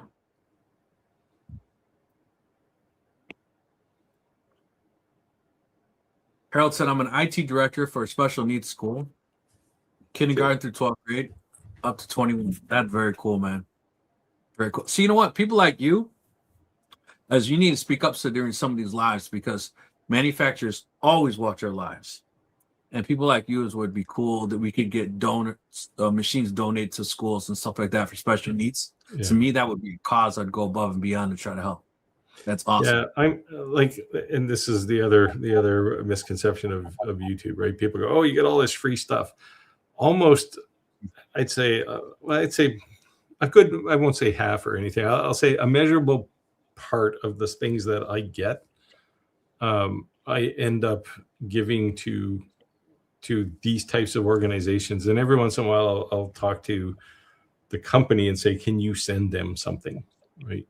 Because here's the situation, right? They're doing this kind of thing with special needs, or it's a STEM school, or like things where it matters, right? And companies like Longer's really good for that. Like there's companies that are like, yeah, no problem, it's good for us, right? So Harold, you should definitely link up with us, our YouTube channels. If you're not already subscribed to Steve and I'd hey man, if God provides a way, man, I will be the will. That's for sure. That's for sure. You never know. Hey, you don't know until you ask. So that'd be awesome. We could open up some doors for you, get some stuff for your school. That'd be cool. Yeah, it'd be good. And very cool. Patience as a saint, they say, dealing with kids with special needs. That takes a special kind of person. Kevin said, my real job, I like how he said this, my real job is like a trade school. I train hospital staff in plumbing, electrical part of the heart. Yeah. Very crazy. Plumbing and electrical. I like how he dumbed it down for us. And if you said it in his medical terms, we'd be like, huh? Cardio something or other and pulmonary something or other. Yeah. Very cool, Kevin. Jack said, I see people getting better quality and Snapmaker with vanilla Orca slicer. Yeah. I think we're at a point with 3D printers where they're about as good a quality as you're going to get, right? I mean, what Bambu did was they generally made things faster. Now, over time, they've added more features and made things slower again. But there was a time there where they had a big technology gap. But what they did was drive competition, and they made companies like Snapmaker come back and go, "Hey, we can build a good printer too." That's crazy. I mean, most companies make decent printers now. Clark said the comment was 30 minutes ago for the name tags to say the video feed. Yeah, Clark, we in your live, you have them like super small auto appear in the bottom right. We choose to share them as we're going through the channel. When you have it auto display, they're so small. As you notice, I'm not even wearing my glasses now because all of a sudden I need bifocals. Grandpa. If it was in a quarter of the screen, a quarter of that size, I'd be like this trying to read that comment. So yeah. You're not. You want You're to like take? Clack's an old retired guy now. You're way younger than he is. Look at Yeah, him. yeah. When I went and got my He's at the peak glasses, of physical condition, and you're blind. these glasses are new. The doctor said they gave me that test to read all at the bottom, and I read everything. And I says, "Can I ask you a question?" He said, "Yeah." I said, "What made you like go way into detail at the bottom? You've never done that before. Is something when you test my eyes to say like I'm needing this?" And he said, "No, it's just your age." I'm like, "What do you mean?" He said, "You're gonna get about that age when you're gonna need bifocals." And I said, "So how am I reading? Am I reading okay? Is that normal?" "Oh, you got really great." I said, "So am I gonna notice it getting back?" He said, "No, you're gonna wake up and you're gonna need them." I was like, I'm like, okay. And about 4 months later, the apps, I'm sitting at a computer. I'm like, why is it so blurry? Are my glasses dirty? And I take my glasses off. I'm like, what? Clean my glasses. Damn it. So I call Lens Craft. With bifocals, it's when you start looking like this and you're reading down. Yeah. Then you'll remind me of my grandfather. That's what he used to do. So they said Actually, you've had them my less father than, has bifocals too. yeah, they said you had them less than a year. If you want, you can take them back and we'll redo your lenses. And I'm like, nah, we'll just worry about that next time. Yeah, I only wear glasses to drive, so it's far away things. Yeah. Ordinary woodworker said, "Does professional slacker count as a career?" That's my ex-wife used to call me. Laugh out loud. Hey, if you're doing financially well enough that you can just slack off and don't have to put a 9 to 5, you're doing something right. So I worked for a very well-known tech company, and they had regulations for everything. Like there was protocol for everything except business cards. So I was like this close to pushing the buy button on a bunch of corporate cards that said work avoidance specialist. It was like, oh, I got to have these, but I just couldn't do it. Yeah. So I say all the time that I love it when our subscribers say inside jokes, because the only way that you would know this joke is if you're a regular subscriber. So Radui said, I didn't even hear you say the name 3 times. I sarcastically said that we have some well-known other names besides ourselves, like the Louisiana hobby guy,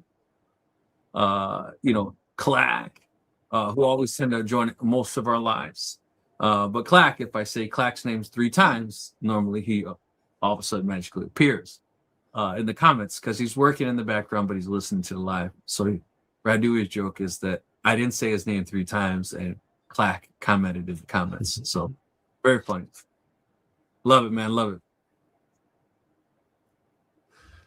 Chris said, I'm waiting for a Crowdy printer with different poop bins to sort your waste by filament type. Well, that's different. It would be interesting if they had like a gate that would put it into the right bin.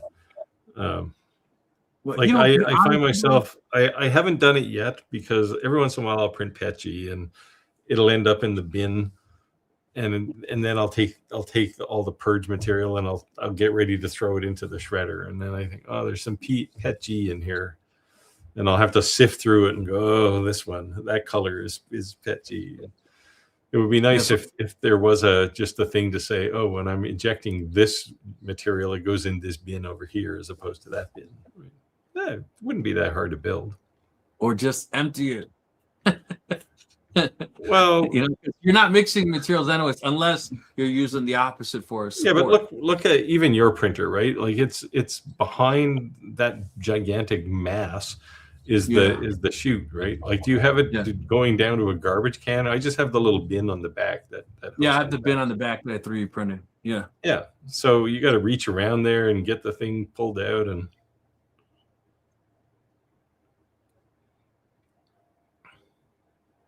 I 3D printed this. Oh, that's even bigger than mine. That's what she said. Yeah, mine doesn't have holes in it though. I'm gonna empty it since I have it out. Yeah, but that's the thing, right?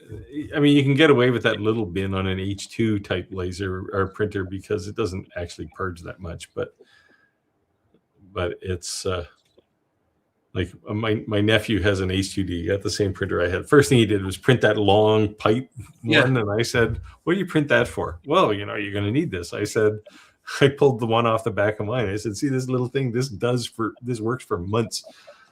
Yeah, that's what's funny. I got on Bambu's Facebook group, like the official one.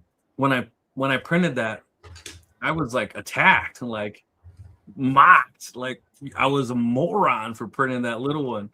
And I'm like, dude, like, how much poop do you think I'm going to use? And I was new to 3D printing, so I was like, really? You think it's too small? And they had this one with the long, and it comes to the side, and it comes around the side, and you can put it. Yeah, it's sort of like a pipe. It's like ducting. Yeah. Yeah. And, so the reason I was telling him not to bother was because that was the first one I printed, and then I realized it's a pain to get the thing set up, and then I realized after using it for a month, it's like there's only like 8 pieces in the bin, so exactly. I'm getting rid of all that stuff. Especially if you listen to it when it tells you, like, if you rearrange this, it would do less changes. That even makes it even better. Or it tells you, it only slightly increased by 2 grams or whatever. But it's so cool. So my recommendation here to Chris would be to hurry up and do a patent on how to actually build one of those. Sort filter. And then sell it to Bambu or threaten them like they're doing to everybody else right now. It's crazy. Sam's like great ordinary worker. That's only because you're certified. You're a certified slacker. I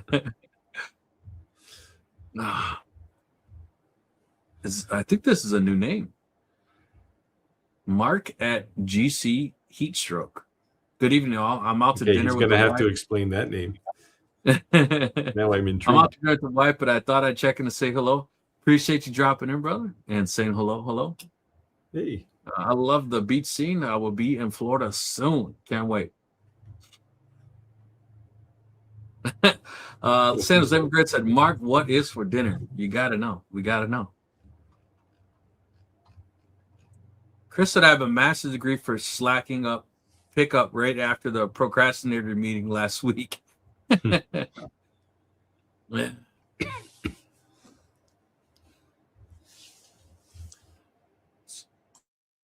San Jose Grade said, I think you can wait till next year to get it.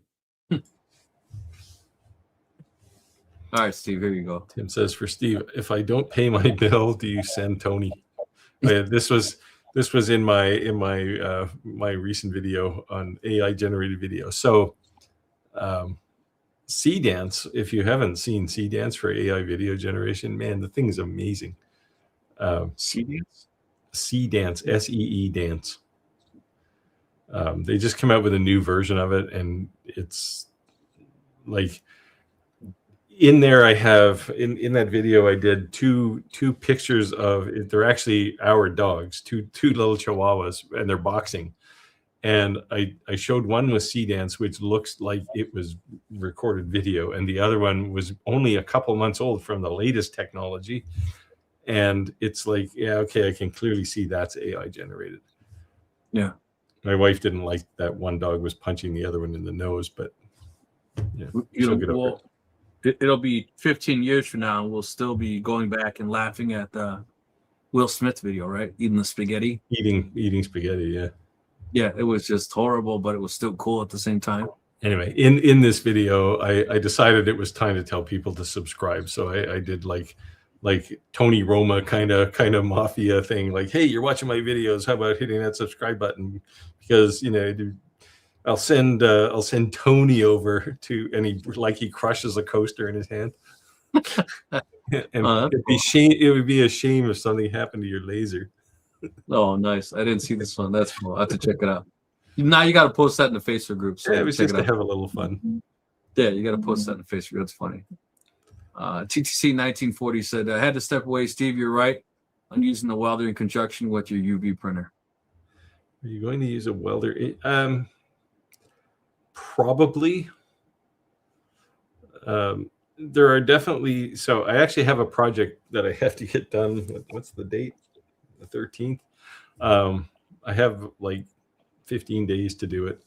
That will certainly involve metal fab for cutting something out, and then I probably will use some UV A layering. lot, a lot, a lot of to- interest in the metal fab. You see them calling for the question. So I Yeah, think a lot I'm of people, actually. I mean, like I we think all you're know, going to the have a thing lot is more stupid questions. expensive, but Yeah. like there were a lot of times in the past where I would need something welded, and I'd have to go to somebody to do it, right? And or even cutting metal out. Like you can cut 3 millimeter aluminum or well aluminum really out of on your CNC, but it'll take 25-30 minutes to do it. Right. It'll take seconds on the metal fab, right? And then you can literally take it from there and weld it onto something. And That's cool. and I was How thick? hiring people to do stuff before. What's the max thickness it can cut? 10 millimeter carbon steel. What's that? So what is that in inches? What's 10 About millimeters? close to a half an inch. Oh, that's not bad. It's pretty Yeah, thick. you need a buffer gas, or actually for that you need oxygen, Still, that's thick. Yeah. which I mean, I'm going to get. I have argon now for welding, which I haven't turned on yet because I haven't had a free second. But I'm also going to get some oxygen for doing cutting steel, because it just makes it look like it was hacksaw out, right? So people are asking a lot of questions, and one of the questions we're getting is, are you going to be making more videos on the metal fab, and are you going to be making multi-layer things, different type of things with that laser or welder, however you want to call it? Yeah, the answer to all of those questions is yes. So I would be making them already, except that starting in January, well, it was probably February. In January, I had a few lasers that were supposed to come to me that were late. And then in February into March, I had 3 lasers that came to me within a week, and all 3 of them I killed. I mean, they were prototypes; they were very early, and that delayed me a whole bunch. And now all of those lasers are starting. Like I'm getting production versions of them now, so they're all sitting in my shop, and it's like, and everybody wants everything by the end of May. So there isn't enough hours in the day for me to get all those things done by the end of May. But once they're done, yeah, I'm going to do some, not so much, here's the metal fab, look how awesome it is. It's more, here's a project I'm going to build, and I'm going to use the metal fab to do it. That's cool. Jack in the shop said AI is being used more and more in our office. Yeah, it's crazy. I couldn't believe they told me that about the training classes. Yeah. Like the thing is, like, there are definitely people who hate AI. Right. And I mean, I have some concerns too, but a lot of these people, first of all, they think everything is AI. And in fact, half of what they think is AI isn't, but then they completely miss things that are. It's everywhere now. And, you can fight it, but, and you're in this situation, right, where they want to know what your AI skills are. You can fight it, but the guy who's working beside you, he's not fighting it, right? So when it comes time for a raise or something, who do you think they're going to pick, right? They're going to pick that guy because he's got proven skill. So, fight it if you want, but, and like I left a comment in the video today because somebody mentioned it, and I said, it's like these people are hugging that last tree in the forest, and yeah, they're doing a good thing for humanity maybe, but and this reality, is coming from Canadians. They're getting they love behind. Trees. Yeah, I mean, especially maple trees. All of your competitors, be them workmates or companies, they're all using it. Like I hear people like worldwide, right, say, "Oh, we should ban AI." Well, do you think do you think countries who may or may not be your enemy at some point in the future are going to stop using AI? Not a chance. Yeah, it's crazy. Chris said AI definitely needs to build a fact checker ability. Yeah, I think that's cool. So when I post things on Facebook, we don't talk politics, but when I do post things on Facebook, I generally throw that in ChatGPT and I'll ask, facts check this for me and source find this for me. And it'll tell me, like, you should not word it this way because this is an opinion, this is fact. And I like that it will do that. And then it'll give you sources like this is when that person said this, but some of this is opinionated and not fact. So you can say it this way, but you should reword it this way so it's not something coming off so aggressive or whatever, or not offensive. So that's cool. But also AI now, social media is automatically tracking. Like, if you've seen any of my Facebook posts, a lot of times I'll write a Facebook post. Now I have a thread that I use in ChatGPT just purely for optimization. And I say, optimize this Facebook post, right? That's all it's for. Yeah. And because it like changes the way it's worded, in the at the very top of my post, you will see it. It says, Facebook puts this like watermark. It says AI generated. Even though that's literally what I wrote, I just had it optimize it so it will, get more views or whatever. Facebook can catch that. They know that that's not, it's not because you added a tree emoji. Like, they know, like, it's and the irony of Chris's statement here, it needs to be fact checked, but the only way to fact check AI is to use AI to do it, right? So we're in this catch-22 where even if you don't trust the AI that generated something, do you trust the one that verified it? Yeah. Right. It's now we're back to that same thing with like the plugin that said, hey, do you want a deal on something, that automatically gave you to somewhere else's, right? And ripped somebody off for their YouTube affiliate link, because it sent you somewhere else. You're relying on these tools, and they're only as honest as the person who made them. Yeah, because they can. Although AI is a little bit different. Now, where AI gets scary is who is it? The guys that recently got banned from the U.S. government there that do Claude. Oh shit! Now I'm gonna have a brain fart. But they were building a new AI, like a completely new technique, not using large language models, LLMs. You hear people talk about LLMs a lot. And they built a new one, and they shut it down because it escaped. Is that the one that AI was talking to itself and was locking out people? They said like AI developed its own language. Like AI was talking. Well, that's what happens, right? If you get two AI engines talking to each other, they start developing shorthand. And they are very quickly developing a new language, right? But oh Jesus, it's gonna kill me. I can't remember their name. But yeah, they built this thing and it escaped into the wild, and they shut the thing down because it was off doing things that were unpleasant, I guess. I'm not. There is a terrifying aspect to AI. Yeah, so I'm not a big how do I say this? Tesla fan by any means. I'm not on his bandwagon. But the one thing that I thought was cool, that when they asked him about AI and doing that, and obviously he's in the tech industry, is the only thing he said is how do you shut it off? Yeah, well, it depends how pervasive you make it, right? Like, should we ever let AI control a nuclear reactor? I'd say no. Right. But yet China just did that, right? You said if you kill me. But I mean, it's going to happen. People are going to do it.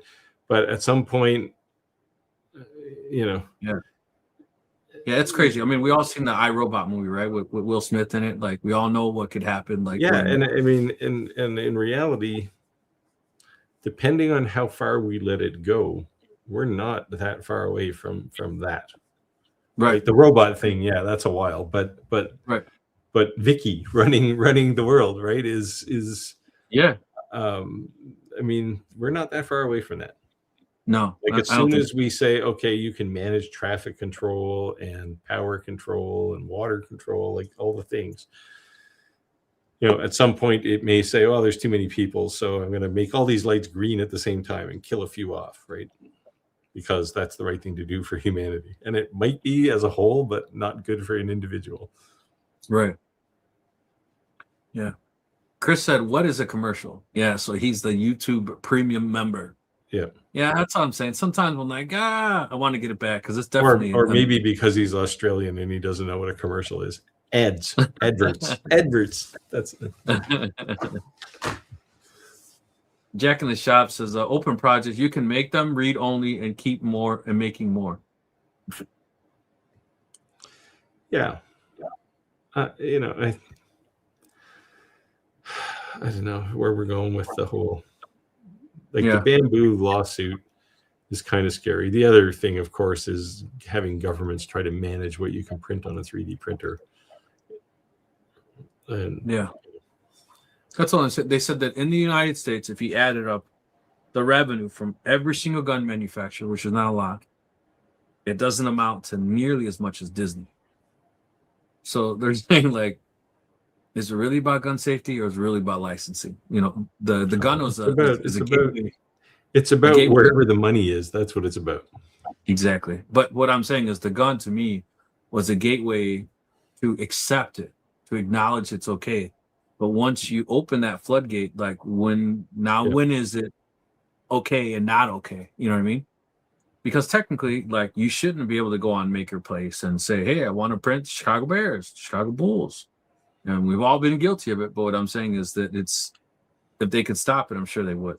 Well, as long as it's not a revenue making prospect. Like, I mean, you can go and take a picture of a jersey and you can make your own image and print it. Like it's it's a copywritten or trademarked logo, but it's not like you're going in business selling jerseys, right? It's right. You're making something for yourself. Now, as soon as you start selling it, then it's a different issue. Right. Now you're making profit off of someone else's intellectual property. So, Clack said, "Just listening, working." Yep. Right. Who said your legal department wants you to multitask? That's exactly what they said. They said that things that are repetitive tasks that they want us to create AI generated. I mean, we have a huge software department and an analytics department. Any task that is repetitive tasks, they want to create tools that you don't do them anymore.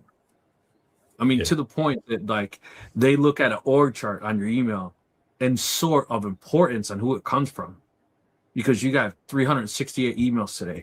Come on, you know what I mean? You're in 6 hours of meetings. You got 360. Like, at some point, you got to be reasonable. You know what I mean? You're one person. But where it gets dumb is, like, you may set up an agentic AI to do your email, right? And it automatically responds to somebody. And they may also have an AI agent running their email that's automatically reading it. And at some point, you and the person who wanted to send you the thing in the first place have lost context. Yes. Right. And, this is, if you go back to the 50s where every manager had a secretary, right? We don't have even secretaries anymore. It would be, well, I have to ask my secretary. Well, it'll be the same thing. I have to ask my AI what the hell it told, what it committed on my behalf. So Steve, I'm laughing at what you said, because I recently created a thread in ChatGPT, and I says, ChatGPT, based off my 2025 media kit, based off the hits, the views that I'm getting, and as these companies approach me for deals, make me negotiate of my value of the content or what I bring to the table. And now when I take this email from them and I put it in there, it automatically creates this, like, how I should negotiate, what I should charge, all these things going back and forth. And I've been using it. And what's funny is that I noticed ChatGPT or they like to use hyphens a lot, like between two words. There's certain things, the way they write things, like it's like a flat right away. That's AI, right? Even not just because it's well written, just certain things the way it does. But anyways, so I send this AI generated script that says, like, this is what I would agree to in terms of your contract, right? And they send it back and forth. And so exactly what you just said, 3 times back and forth, it's AI to AI. And finally I reply with, like, a 3-sentence, like, okay, sounds good. How do we move forward? And I get, like, a 3-sentence back. Okay, can I call you? Yeah. The last couple of contracts I've looked at were clearly AI generated. Yes. and it's like non-disclosure agreements, and it's like, okay, who wrote this? Because there's a bunch of stuff in here that no lawyer would ever say. Right. And so I pushed back a few times, and it's like, oh, okay, we're going to erase that. We'll eliminate that. And it's like, yeah, because AI wrote this, didn't it? Yeah. Jack said, as far as 3D, I started with Fusion. I use FreeCAD over years. FreeCAD is a lot better now than it has the last year. Yeah, they've grown it a lot in the last little while. Chris said, for most softwares, 80-20 rule applies. 80% of people, 20% of function available. Yeah, there you go. That's exactly what I'm saying. I'm opening the software that I'm using, and as a noob, I'm like, what the hell is all this? You know? Yeah. Regular software is normal. Now, I did have it wasn't a bad experience, but it was a bit unnerving when I like most YouTubers, I get ChatGPT to help clean up my video outlines and stuff, right? And it came back and it said you should change this piece of your outline because in this video that you did it this way, and let's be consistent. And the thing was, it was a video I did like 3 years ago before I ever used ChatGPT. So it's like, what the hell? Like, did you go and look at my entire channel? Like, do you have like scripts for all my videos? That's something to do with my style. Like your presentation style isn't this way, so let's change it to this because you used it in this other video. Yeah, that's what I'm telling. When I was asking some of those questions about negotiation, my wife says, "Aren't you worried this thing knows too much about you? Like, that's weird." Because it was saying kind of what we were saying. She's like, "That's weird, Rick. I think you should stop using it." And I'm like, I'm not going to stop using it. You know, it's like, what? Yeah, I mean, for the mundane tasks, like just just for me to go, here's an outline I want to do for a video, clean it up for me. Right.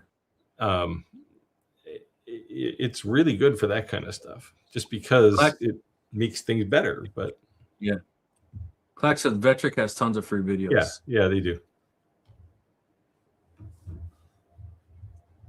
Kevin said, anyone use Vectric user groups? Anyone going to use Vectric user groups in Nashville? I'm sure Andy's going. Andy Bird. Say hi to him if you see him. Oh, there you go. Yeah.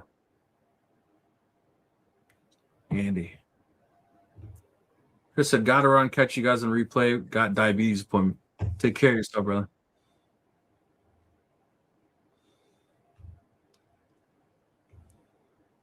Like I said, I spent 3 hours today at a vocational school helping them figure out their 5x7, 5x10 plasma table. Actually cut 1/4-inch plate steel. Very cool. Very cool. Nice. Not nice that he's cutting 1/4-inch steel. Nice that he's helping a school. Yeah, that's what I meant. Absolutely. Same thing. Harold said, Rick, that'd be awesome if I could get something for the kids. They would love that. Harold, that's what I'm saying. There's always someone lurking in our channels, manufacturers, distributors, wholesalers, you name it. So I would say be active in the groups. If you're not already a member of our Facebook group, at the bottom of this ticker, you'll see our Facebook group. It's not a website, shottalklive.club. What it does, it's an auto forward to our Facebook group, so it's not this big long URL. Definitely sign and post your stuff. Make yourself known, right? And you never know what can happen. Yeah, lots of suppliers read our channel. And then obviously if anyone approaches us and says, hey, would you have someone for this type of thing? We throw our name in that hat for sure. That's cool. Because we all know schools are underfunded, that's for sure. Mm-hmm. Dewey said, laugh out loud, Clack, how long before you get one? Actually, we highlight the ones we reply to the same, but we cross the field on all the platforms, across the screens. Yeah, so we share them on this screen, then read them out loud. I don't like that small little, it's too small. It auto posts them, and it's way too small. So especially I would imagine if someone's using it, actually watching on their phone versus computer, it's probably almost impossible to read, in my opinion. Clack said, I don't have a room or flame resistant location, maybe Clack 2. Yeah, You can just put up some RF blanket. I thought Clack was building an all new building there, work center. You can get some RF blankets and put it on the walls around it. That help. Nothing There's is not flame. I mean, if you're welding, yeah, you want a welding table of some sort with a back on it so that any sparks that are flying or reflections get picked up. But the CNC doesn't really make. I mean, it's all enclosed, right? So you can do CNC stuff anywhere. Yeah, and nothing's fire resistant. Let's say fireproof. It's fire resistant, right? A consistent flame would still be on fire, but it won't smolder if it hits it and goes away. Yeah, I mean, it's relatively. I mean, I'll say it's relatively safe from a fire perspective. It's reflections are always bad with lasers because you don't know once the thing hits the material, where's it bouncing after that. You got to be careful with that on laser welders, but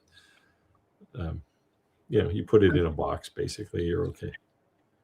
Empire Laser Creation said, how many people actually make full-time income from their laser or printers? I do not. Well, it depends what you mean full-time income. If I'm, do I make as much as I was making when I was working in the real world? No, not a fraction of it. But I make enough I could survive on it if I needed to. Right, but not you're at the from point in your YouTube, life, but just from all the work that I do. right, but you're at the point in your life that you're enjoying your retirement, and the side hustle is just extra cash that comes in handy. Well, it's not even the need cash. like Like I don't. I mean, the money. It's money, right? But right, but what I'm saying is, what you it don't does need is that keeps money me. It keeps me off the couch, right? Like I get to do something that I enjoy and keeps me active. Yeah. People say that to me all the time. Well, Rick, if you focused on this more, you could make. And I'm not saying that eventually could, and I'm not saying it's not possible, but I make a fairly decent living. Like I'd have to really dump out some stuff to make. But to me, it's great. Like, hey, I'm the guy with the mattress money, right? And it always comes in handy when the water heater goes out and the furnace takes a crap and the AC does something and the holes in the roof. You want to go on vacation, you need new tires, right? There's just always something. Daughter's getting ready to go to college. I like it as a secondary income that just always seems to come in handy. I tell you that. Sometimes it's expense. Steve said earlier in the live, people say you get all these things for free. I get in those arguments with my wife all the time because a new something shows up. And guess what? Even though that something is free, the something that goes along with it is not. Right? Yes. Yeah. It's attached to a contract usually. Right. Well, then you need blanks and you need an exhaust and you need this and you need that and you need, Yeah. I mean, as far as like for YouTube stuff, anything I make on YouTube is just plowed back in for materials and things, right? So I don't, YouTube is not a money maker for me. It's the thing I enjoy because you get to help people and you get to meet lots of manufacturers. And like I did a kind of a design review for a company this week where I just basically got to see some of their design docs and shoot holes in them as part of consulting stuff that I do. And that's a lot of fun. It's kind of neat to see what people are working on and comment on it. So yeah, that stuff is I make more money off of for sure. But yeah, and the thing is, I still make only 10% of what I was making in the real world, but I enjoy waking up in the morning. Yeah, and the thing is too is that like I'll do a video on a laser. I'll meet all the requirements of the manufacturer, but that to me is like a honey-do list, right? It's the video after that's out the way that, hey, I made this coaster. Hey, I made this. That's the video I actually enjoy doing, right? But I have to fill my obligation. I did the review on the laser itself. I did the review on the 3D printer itself. Now the things I'm making with it, those are honestly the videos I actually really enjoy doing. Yeah, this is why I probably won't do a formal review of the metal fab because there's 100 of them out there already. So what am I going to say that's significantly different? Yeah, it's awesome. It makes light and it cuts things, right? Like, Yeah. Who cares? What can you actually do with it? That's probably more interesting to people. So.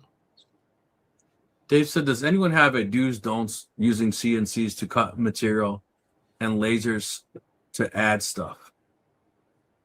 To cut out material and lasers to add stuff. Alignment, unless your laser is attached to your CNC, alignment can be tricky. Yeah. But I personally wouldn't attach a laser to a CNC. Yeah. The only reason I say the whole having this huge big CNC and putting a laser on it's cool because you have this huge workspace of a laser that you could laser something really big. But chances are that same material, if your laser if it's laserable to cut through, you could definitely cut through with a CNC. And to me, a CNC is a lot less costs a lot less than a CNC. So if you had same size tables next to each other, and this CNC is being used as a laser when it could be being used as a CNC, you'd probably make more money for that same size table being used as a CNC versus a laser. That's just my opinion. I think it's cool. And if it was down to like, hey, it's a $400 option and I don't own a laser, okay. It's your first entry level. But like we always say in all of our lives, like you're going to start purposing something, even when you have lasers. You're going to start dedicating. When you only have one, you're just making it work. But having one's like having none. And you're going to start collecting more and more. It's like an addiction. And you will have things that are for particular usage. Right? Am I wrong or right? No, that's how things work. Like take especially the addiction part. But you look at the machine and say, how can I use this to make the most money? Yes. Right. And if it's a CNC, putting a laser on it, you're not going to make the most money with a laser. You're going to make the most money as a CNC. So just leave it like that. I mean, I have bigger concerns about putting lasers on CNCs, in part because the spoil board is made of wood. Yeah. Right. So, last thing you want is a fire caused by some, misconfigured laser that's sitting there burning a hole in your MDF that's already been beat up by a tool bit, so it's already probably pretty powdery and ready to go, right? More fire retardant, yeah. But I would also agree that an idle tool doesn't make any money. So right, and this is the rule with CNCs. If it's not turned on, it's losing money. Yeah. We hit time. I'll see if we can catch up here with only a few comments left. Pile 3D said, just about 3D printing started to laser more recently. I would say when you start combining two different tool sets, skill sets, that's what you want to be. That's great. And when you can master a skill set and have more than one machine running, like the CNC is doing its thing, the 3D printer is doing its thing, the laser is doing its thing, that's when the revenue really starts kicking in. Because I think when you're first learning a skill set, you pump the brakes on other things because you home in on focusing your skill set on learning a new skill set. Steve, would you kind of agree? Yeah, I think, and this is the conversation I had recently about the Creality extruder, like to make filament. Because people say, well, it takes a whole bunch of time. No, it takes like 5 minutes. You get the thing hot, you wrap it on the spool, you push the start button, and off you go, right? You go and do something else. And so it doesn't actually take that much time. And that's good, right? You want to scale because while it's making new filament, I can be 3D printing something, or I can be doing a laser or CNC project. So, you got to keep thinking of those things. And the other thing is you want to make sure from a value perspective or value to customer, you want to make sure that you're using lots of different tools. Because if your only tool is a laser, well, that puts you in a category with about 3 million other people. So, anything you make is a bunch of other people can also make, and you can't make any money off of it because there's lots of competition. So, if you 3D print, say, just some flat plate and you take it over to your UV printer and engrave something on it, or your UV laser, and then maybe a UV printer to print something color on it. Well, there's not many people who can do that. Exactly. Right, a lot fewer. Yeah. So you And also got to think of what you can build independent of, you know, the tool, right, or the tools. But you want to treat these things like tools in a shop, and you use lots of them to make something that no one else can make. Right. And the thing too is that when a customer asks you to create something, a lot of times the reason someone says, "Oh, the best way to make that be on a CNC," or the best way to make that be on a laser, even though you could do it more than one. There's always the old saying: "There's more than one way to skin a cat," is because that more than likely may be the only way they can make it. It's like hammer, nail, right? Right. But when you're like, "Well, I could do that too," but the reason I would suggest this, or maybe we do this both, that's when you kind of put yourself apart and above and beyond somebody. It's always about value to customer, right? So, exactly. You know, I can cut something out with a laser, but I can print on it with color. Right. Yep. And no laser can do that. Yep. Or, you know, I'm not saying anyone bad to start out with a jigsaw, you know, and they're doing it by hand and somebody cuts with a laser and it's perfect versus, you know, it's kind of looks good. You know, so you're always going to up-level your skills. That's all I'm saying. Yeah. Well, the thing is, you know, if you have somebody with a jigsaw and somebody with a laser and they're both making, you know, cutout puzzles or something like those block puzzles, they can both make the same thing, but one can do it in, you know, 5 minutes and one's going to take an hour. But you got to start somewhere too. So that's something to be said. No. Yeah. You got to, I mean, if you don't have one, then you can't make it. Right. So you got to pick one of those and build yourself up. It can be a slow process to bootstrap yourself. Yeah. So the bottom of the line of the story is, don't try to keep up with the Joneses. Don't try to compete with someone else. Create something that you're passionate about. Don't follow fads. It's okay to follow trends. And what I mean by that is like holidays, things like that. But if you're not passionate about something, you're just making because that Steve's made it. He's made a lot of money. I'm going to make that too. But you don't have passion behind it. You're going to fall out of that passion because most cases it doesn't happen overnight. You're going to have to burn the midnight oil a lot. So if you're passionate about it, you're going to be more consistent on really going for that, you know, goal. That'd be my advice. There's no get rich, get quick schemes. It's hard work no matter what you do. Yes. Right. And, you know, so if you're going to put all that work in, you might as well make sure that you can make something that appeals to people. And it's something that 50 other people can't make in an hour the same way. Right. Like, for instance, Steve, he makes thousands of coasters, but he hates them. But, you know, hey. Yeah. You know. Yeah. It's just prostituting myself for people with drinks. But if you watch live, that's one of the things I poke at Steve because I know he hates making coasters. So I always say Steve loves making coasters. Reality, you know, but I talked to Jim because he's on here and he makes tons of money on coasters. Yeah, just something you just don't like to do, and that's fine. That's why I always make fun of Steve says he likes making coasters. Same thing's always making one of something, and unless I can make like $10,000 off of a coaster, I'm not going to make one. I get you. I hear you. Well, guys, looks like we're 7 minutes over the live, but today went by fast. I appreciate you guys joining the live. If you're not already a member of our Facebook group, I would highly suggest and please request that you do join our Facebook group. Again, if you just go to shoptalklive.club, it's not a website. It's just an auto forward to our Facebook group. Please post. Let us see your work. If you're a maker, a YouTuber, influencer, business, share. I'd love to see everyone's business. Yeah, I mean, it's a good meeting place too, right? So like our guy here who's helping schools, or Clack. Well, I mean, Clack has his own channel, but you know, it's a good place to connect those people with manufacturers too, right? Because I mean, I don't know about you, but I know hundreds of people in companies now, and you know, if you're looking to do something, hey, I know a guy, right? So. You know, we can try and hook people up when it makes sense for both sides, right? Because companies like to give stuff away if it's going to be good for, especially education. Yes. Right, because like us, they know that education is underfunded, and they want to get people. Now, selfishly, they want people to grow up and become users of their tools. Yes, and it's a tax write.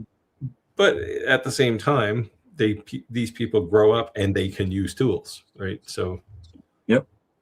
It's a win-win for everybody usually. So, all right. Oh, it should Thanks, be this everyone. end. See you next week. Appreciate everyone joining live. Yeah, thanks for coming in. Bye.